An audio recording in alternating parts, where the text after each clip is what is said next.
வணக்கம். நான் doctor Melvin. போதை பழக்கத்துக்கு அடிமையானவங்கள அதிலிருந்து விடுபடுவதற்கு பல முயற்சிகள் அரசாங்கம் எடுக்குது, பல அமைப்புகள் எடுக்கிறது, இந்த தனிமனிதர்கள் சேர்ந்து பல முயற்சிகள் எடுக்கிறாங்க. இதையெல்லாம் தாண்டி மிக முக்கியமான ஒரு ஸ்ட்ராட்டஜி என்ன தெரியுமா? இந்த போதை பழக்கங்கள் மீதான ஹை டாக்ஸ் 5 மடங்கு அதிகப்படியாக டாக்ஸை விதிக்கும்போது சிகரெட்டு, இந்த சாராயம் இதெல்லாம் குடிக்கிறவங்களுக்கு வந்து ஐயோ இதை எப்படி பயன்படுத்துறது அப்படிங்கிற ஒரு டென்ஷன் வந்து ஒரு 10% கிட்ட மக்கள் இதிலிருந்து விட்ராவல் பண்ணுறாங்க அப்படிங்கிற ஒரு ஸ்ட்ராட்டஜி இருக்குது. இதை பயன்படுத்தி இதே கான்செப்டை வந்து சுகரி ஐட்டம்ஸ்லையும் கொண்டு வரணும் அப்படின்னு சொல்லி வேர்ல்டு ஹெல்த் ஆர்கனைசேஷன் ஒரு முக்கியமான விஷயத்தை சொல்லியிருக்கு.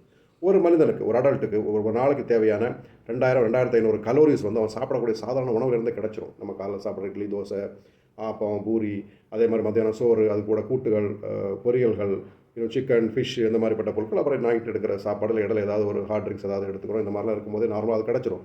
அதை தாண்டி ஒரு 1000 1500 எக்ஸ்ட்ரா கலோரிஸை வந்து இந்த சுகரி ஐட்டம்ஸ் மூலமாக எடுக்கிறோம்.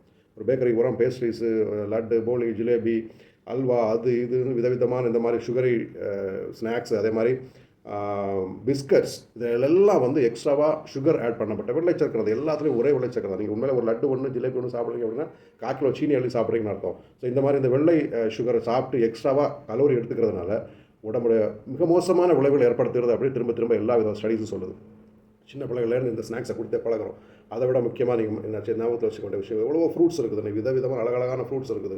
இதையெல்லாம் தயவு செஞ்சு அந்த சீசனல் ஃப்ரூட்ஸ், ரெகுலராக கிடைக்கிற ஃப்ரூட்ஸ் எல்லாத்தையும் வாங்கி கொடுத்து அந்த பிள்ளைகளை ஃப்ரூட்ஸ் பக்கம் திருப்புங்க. அதுலேருந்து கிடைக்கக்கூடிய நேச்சுரல் சுகர் கூட டேஞ்சர் இல்லை. ஆனால் இந்த மாதிரிப்பட்ட ஒயிட் சுகரை வந்து கிலோ கணக்கில் அள்ளி சாப்பிட்றது, எக்ஸ்ட்ராவாக 1000 1500 கலோரிகளை உடம்புல ஏற்றுறதெல்லாம் வந்து ஒபிசிட்டி, டயபெட்டிஸ், ஹைப்பர் டென்ஷன், அது இதுன்னு ஏகப்பட்ட பெண் விளைவுகள் ஏற்படுத்துது. மிக மோசமான உடல் பாதை தந்து கொண்டு இருக்கிறது. பிள்ளைகள் எல்லாம் கஷ்டப்படுறாங்க, ஹாஸ்பிட்டலில் அப்படிப்பட்டவங்க வந்து குவிகிறாங்க. ஸோ திரும்ப திரும்ப நம்ம கண்கூட பார்த்தும் பிள்ளைகளுக்கு நல்ல விஷயங்களை கொடுக்கல அப்படின்னு சொன்னால் அது முழு பொறுப்பு நாம தான். அதுக்கு மற்றவங்களை குற்றம் சொல்லக்கூடாது, சிஸ்டத்தை குற்றம் சொல்லக்கூடாது.